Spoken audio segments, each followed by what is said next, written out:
আচ্ছা, দেখো দেখো তোমাদের মস্তিষ্কের সম্বন্ধে কিছু আমরা জেনে নিই। দেখো, মস্তিষ্কের আমরা ভাগ করলাম। দেখো, প্রথম ভাগটা হচ্ছে গুরু মস্তিষ্ক, ঠিক আছে। এই গুরু মস্তিষ্কের অবস্থানটা কোথায়? এই গুরু মস্তিষ্ক থাকে হচ্ছে অগ্র মস্তিষ্কে অবস্থিত থাকে, ঠিক আছে।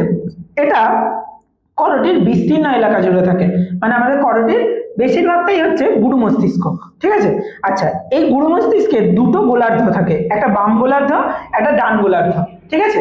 আর এই গোলার্ধ দুটোর মাঝখানে থাকে হচ্ছে কর্পাস ক্যালোসাম নামক স্নায়ুযোজক। কর্পাস ক্যালোসাম নামক স্নায়ুযোজক অর্থাৎ দুটো আর কি গোলার্ধকে এরা যোগ করে দেয়, ঠিক আছে।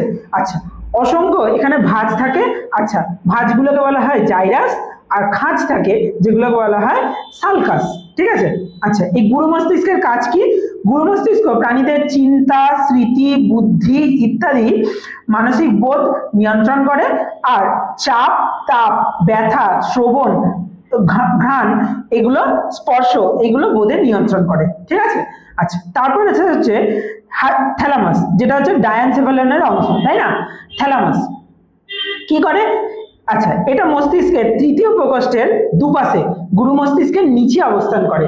দুটো ধূসর বর্ণের ডিম্বাকার অংশবিশেষ, ঠিক আছে, দুটো ধূসর বর্ণের ডিম্বাকার অংশবিশেষ, ঠিক আছে। একে গুরু মস্তিষ্কের প্রধান সিংহদ্বার বলা হয়, অর্থাৎ এর মধ্যে দিয়ে গুরু মস্তিষ্কে ঢোকা সম্ভব হয়, ঠিক আছে। আচ্ছা, এটি অগ্র মস্তিষ্কের অংশ যা গুরু মস্তিষ্কের নিচে অবস্থান করে। কোথায় অবস্থান করে? গুরু মস্তিষ্কের নিচে, ঠিক আছে। আচ্ছা, তারপর কি? আচ্ছা, এর দুটো স্থান আছে, একটা হচ্ছে প্রেরক স্থান আর একটা হচ্ছে প্রতিবর্তী কেন্দ্র, ঠিক আছে। প্রেরক স্থানটা কি?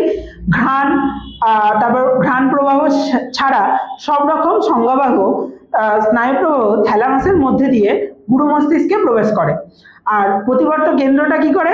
থ্যালামাস একটি গুরুত্বপূর্ণ প্রতিবর্ত কেন্দ্র। বিভিন্ন আবেগজনিত প্রতিবর্ত ক্রিয়াগুলি যেমন ক্রোধ, পীড়ন, এগুলো থ্যালামাসের মধ্যেই ঘটে থাকে, ঠিক আছে। আচ্ছা, এরপরে ডায়ানসেফালনের অংশটার নাম কি? তার নাম হচ্ছে হাইপোথ্যালামাস। হাইপোথ্যালামাস সম্বন্ধে আমরা কিন্তু হরমোনের চ্যাপ্টারে অনেকখানি পড়েছিলাম, তাই না? দেখো, এটা তৃতীয় প্রকোষ্ঠে অবস্থিত তলদেশে, এটা তৃতীয় প্রকোষ্ঠের তলদেশে এবং পার্শ্বপ্রাচীরের অপটিক কায়াজমার ঊর্ধ্বাংশ থেকে ম্যামেলির বডি পর্যন্ত বিস্তৃত থাকে, ঠিক আছে। আচ্ছা, এটি অগ্র মস্তিষ্কের অংশ যা থ্যালামাসের নিচে থাকে। তাহলে প্রথমে কে থাকে? গুরু মস্তিষ্ক, তার নিচে থাকে হচ্ছে থ্যালামাস, তার নিচে থাকে হচ্ছে হাইপোথ্যালামাস। হাইপোথ্যালামাস কি কি নিয়ে কি কি কাজ করে? হাইপোথ্যালামাস সংবেদী ও পরাসংবেদী উভয় প্রকার স্নায়ুতন্ত্রকে নিয়ন্ত্রণ করে, এবং এটি ক্ষুধা, তৃষ্ণা, তারপর হাসি, কান্না, উদ্বেগ, উত্তেজনা প্রভৃতি মানসিক আবেগ এবং দৈহিক উষ্ণতা নিয়ন্ত্রণ করে, ঠিক আছে। তারপর আসে হচ্ছে মধ্য মস্তিষ্ক। মধ্য মস্তিষ্ক কি? এটি টেকটাম এবং সেরিব্রাল প্যান্ডাকাল নিয়ে গঠিত, ঠিক আছে। এরা অগ্র মস্তিষ্ক এবং পশ্চাৎ মস্তিষ্কের মাঝে অবস্থান করে, ঠিক আছে। এরা কি কাজ করে? দর্শন, শ্রবণ নিয়ন্ত্রণ করে, অক্ষিগোলকের বিচলন এবং আলোক প্রতিবর্তন নিয়ন্ত্রণ করে থাকে, ঠিক আছে। আচ্ছা, তারপর আসে হচ্ছে পন্স বা যোজক, ঠিক আছে। এটি পশ্চাৎ মস্তিষ্কের অংশ, ঠিক আছে। আচ্ছা, এটা কি মস্তিষ্কের অংশ? পশ্চাৎ মস্তিষ্কের। প্রথম অংশটা বলেছিলাম পন্স, তারপর হচ্ছে লঘু মস্তিষ্ক, তারপর সুষুম্না শীর্ষক, তাই না?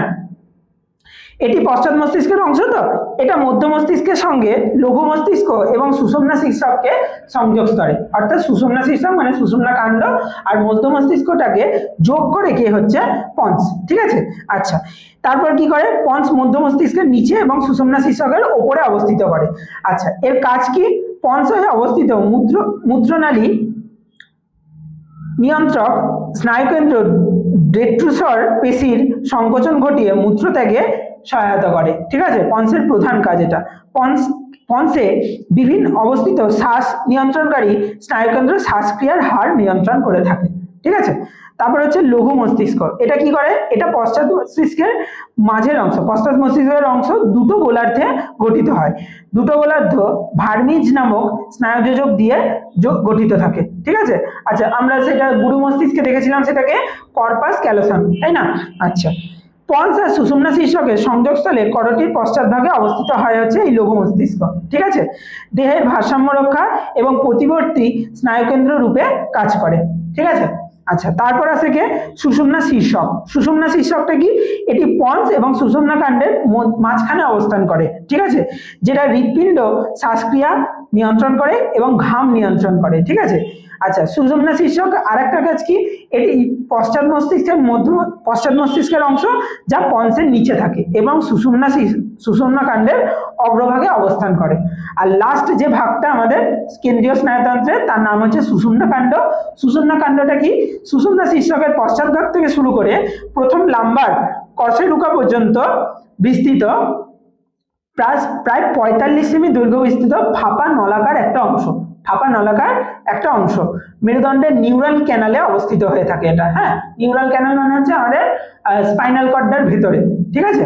আচ্ছা, এটা কি কাজ করে? বিভিন্ন ধরনের সহজাত প্রতিবর্ত ক্রিয়া নিয়ন্ত্রণ করে আর মস্তিষ্ক থেকে স্নায়ু উদ্দীপনা গ্রহণ করে পেশি এবং আন্তর্জান্ত্রীয় অঙ্গ প্রত্যঙ্গের কাজের মধ্যে দিয়ে সমন্বয় সাধন করে থাকে, ঠিক আছে। আচ্ছা, আরেকটা জিনিস এখানে দেখে নাও, যেটা হচ্ছে মেনিনজেস আর সিএসএফ। এই দুটো কি জিনিস? মেনিনজেস কোথায় থাকে? মেনিনজেস হচ্ছে মস্তিষ্ক আর সুষুম্না কাণ্ডকে বেষ্টন করে থাকে, অর্থাৎ এটা হচ্ছে পর্দা একটা। আর সিএসএফ এর কাজ কি? মস্তিষ্ক আর সুষুম্না কাণ্ড থেকে আঘাত থেকে রক্ষা করা, বাইরের আঘাত থেকে রক্ষা করা। আচ্ছা, আর সিএসএফটা কি? স্নায়ুতন্ত্রের গহ্বরে এবং সাব অ্যারাকনয়েড স্থানে অবস্থান করে। এটা হচ্ছে তরল পদার্থটা, অর্থাৎ আমাদের মস্তিষ্কটা যে তরল পদার্থ দিয়ে আর কি পরিবেষ্টিত থাকে, তাই না? সেই তরল পদার্থটার নাম হচ্ছে সিএসএফ, সেরিব্রো স্পাইনাল ফ্লুইড, ঠিক আছে। আচ্ছা, এর কাজ কি?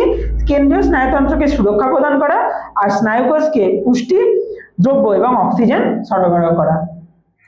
আচ্ছা, দেখো এরপরে হচ্ছে প্রতিবর্ত ক্রিয়া, মোস্ট ইম্পর্টেন্ট জিনিস, যেটা আমাদের হচ্ছে স্নায়ুতন্ত্রের আসল কাজ বা আসল যে ব্যাপারটা, মানে স্নায়ুতন্ত্র কতটা আমাদের জন্য জরুরি, সেইটা বোঝা যায় হচ্ছে এই প্রতিবর্ত ক্রিয়াতে।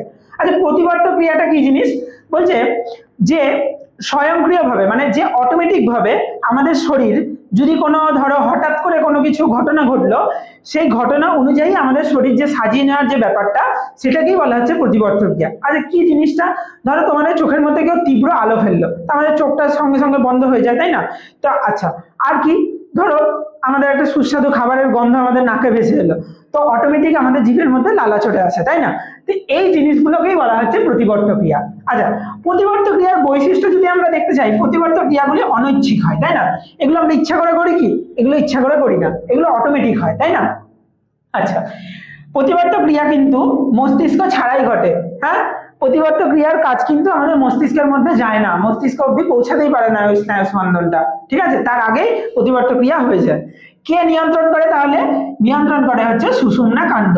আচ্ছা, যদি আমরা মস্তিষ্কের স্নায়ুতন্ত্রের মধ্যে যদি আমরা কাজগুলোকে দেখি, হ্যাঁ, মানে কোন যদি পথটাকে দেখি, তো পথটা কি হয় জানো? পথটা হচ্ছে প্রথমে ইফেক্টর থেকে সেটা সুষুম্না কাণ্ডে যায়, সুষুম্না কাণ্ড থেকে সেটা মস্তিষ্কে যায়, ঠিক আছে, তারপরে আমরা কাজগুলোকে করতে পারি। তো প্রতিবর্ত ক্রিয়াটা এতটাই তাড়াতাড়ি করতে হয় যে সেটা মস্তিষ্কে যাওয়ার অবধি সময় দিলে চলবে না, তাই না? তো তার জন্য সেটা সুষুম্না কাণ্ডই নিয়ন্ত্রণ করে ফেলে, ঠিক আছে। আচ্ছা, প্রতিবর্ত ক্রিয়া যদি আমরা প্রকারভেদ দেখি, ক প্রকারের হয়? প্রতিবর্ত ক্রিয়া হচ্ছে দু প্রকারের, একটা জন্মগত, একটা অর্জিত, ঠিক আছে। তো জন্মগত প্রতিবর্ত ক্রিয়া কি?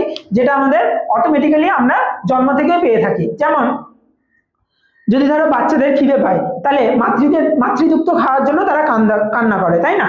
আচ্ছা, আর কি? আমাদের চোখের মধ্যে যে আমরা বললাম আলো ফেললে আমাদের চোখটা সঙ্গে সঙ্গে বন্ধ হয়ে যায়, এটাও আমাদের কিন্তু জন্মগত। আচ্ছা, আর কি? অর্জিত প্রতিবর্ত ক্রিয়া।